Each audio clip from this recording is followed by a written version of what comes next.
It's been a while since I've been out. The 1st of January was the last time I went for a walk, and since then I've done nothing really, wild camping or walking wise, for various reasons. Over the last 2 years, I've said it on other videos, I lost my mum, my dad and my sister, one after the other.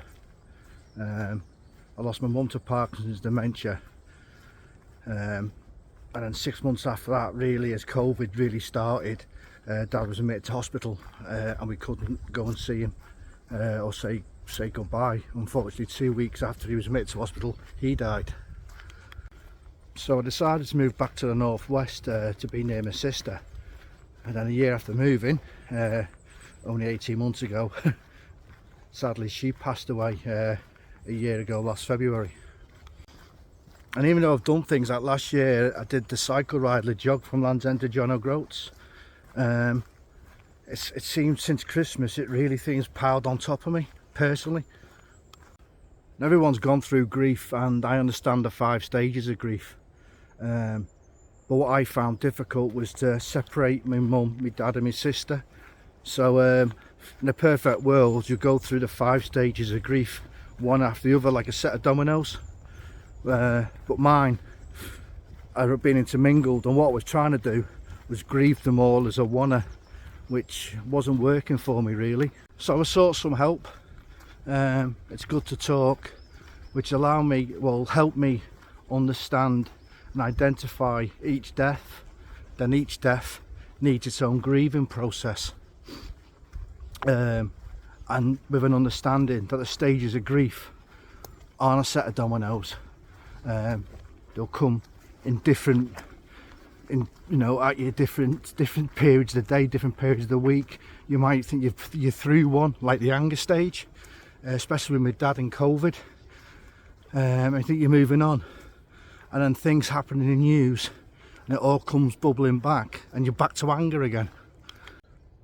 And really, after Christmas, it really got to me, and also the loneliness as well. It really hit home how lonely I was without my immediate family, bar my children of course, but it still hit home.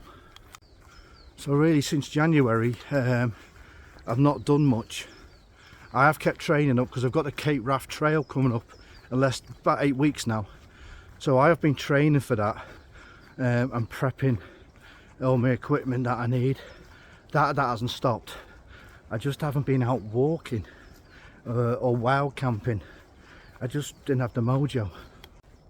And to be honest, today I woke up with the intention of coming out, but then when I woke up I just thought, you know what, it's easier not to bother. But I did. I got some bits and bobs together and got myself out here. I did also contemplate going wild camping, testing out my new tent and everything, but that's not really a 4-season tent. It's designed lightweight, and with the weather we've had, the recent snow, I didn't fancy it. So I've come to a place called Formby. It's in the northwest. It's where I used to come as a kid with my mum, dad and my sister and my nan. We used to come blackberry picking here, so this place has got fond memories. So we'll have a little walk, I think, and hopefully end up by the sea. So that's where I am at the moment, still dealing with grief in its various guises for individuals. I'm not after sympathy, not after any understanding. Everyone deals with grief. I totally understand that. My world was rocked within 18 months. What I knew was the norm for the last 50 years changed. But that's life. You've got to find a way of moving on. and more importantly, you've got to find a way as an individual to deal with it, which it's an ongoing thing for me. I'll have good days where I feel on top of the world. I have bad days, and sometimes I have very bad days. But what I've learned to, as I said, the 5 stages of grief, what I've learned to understand is it's not subsequential, like one after the other. They come at you in different forms, different periods of the day even, for me. And also they're all individual, so each of them has got a stage of grief. For example, my mum was very ill for a long time with dementia, vascular dementia and Parkinson's, and she ended up, after my dad was basically a full-time carer for her in his 70s, she went into a nursing home where she passed away. And I accepted that, which is one of the stages of grief. I accepted that because my mum was that poorly, and I wanted the suffering to end. And also, I wanted my dad to stop suffering. To watch him care for her, sleep downstairs for 2 years, was amazing. It never made me so proud. But to watch him, you know, it was heartbreaking. So I hoped he could have a bit of a life after my mum, find his own new little path with his set of mates. But unfortunately, after 6 months, as COVID started, my mum died just at the start of COVID. My dad got poorly with a cold, went into hospital, never seen him again. We couldn't say goodbye. I managed to speak to him once, though he could hardly speak. Then he passed away on his own, and that makes me feelings of anger, sadness, guilt, and then you see all the stuff in the news now about all the parties and this and that. It just makes me angry, but I've got to learn to deal with that. And then a year after that, my sister was basically heartbroken. That's the way I can call it. She could not get over losing our parents and my nan as well. Then she passed away. So that's where I am, and that's why, even though last year I did the jog, I managed to block things out, which wasn't healthy because they do end up coming back. They do end up coming back in a kind of making you need to address it. So I'm addressing it in the way that I know. Back out, hopefully walking, get some wild camps in the next month or two. Really final preparations for Cape Wrath, getting my kit finalised, which has been epic, but it's given my mind focus. And the hardest thing about all this when you're dealing with this, and you know, I'm not the only person dealing with it, it's just I've been told it's good to talk, so I'm talking to the camera, talking to you guys.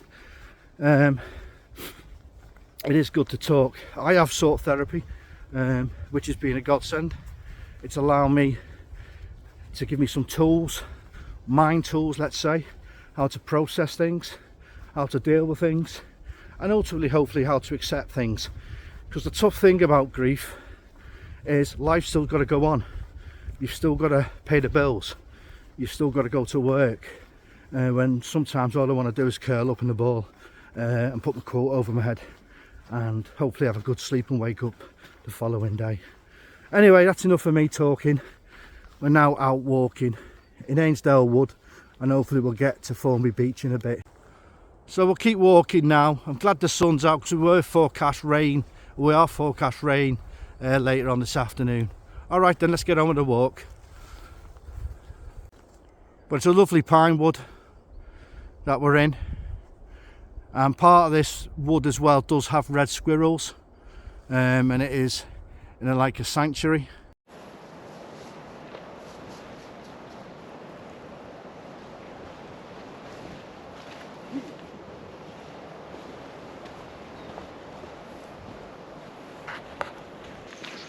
We've just been meandering around the woods really, not on a fixed path. We're now what's called Fisherman's Path or Fisherman's Lane. I think it's Fisherman's Path. This should take us all the way up to the beach. It's a lovely walk in lovely weather.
suppose it'll be a good test for the old mic on the phone, on the old GoPro.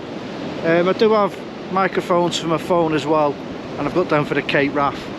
Next time I will be hitting a beach like this will be the second to last day of the Cape Wrath Trail, when I walk into Cardigan Bay before I push the last push up to the lighthouse the following day.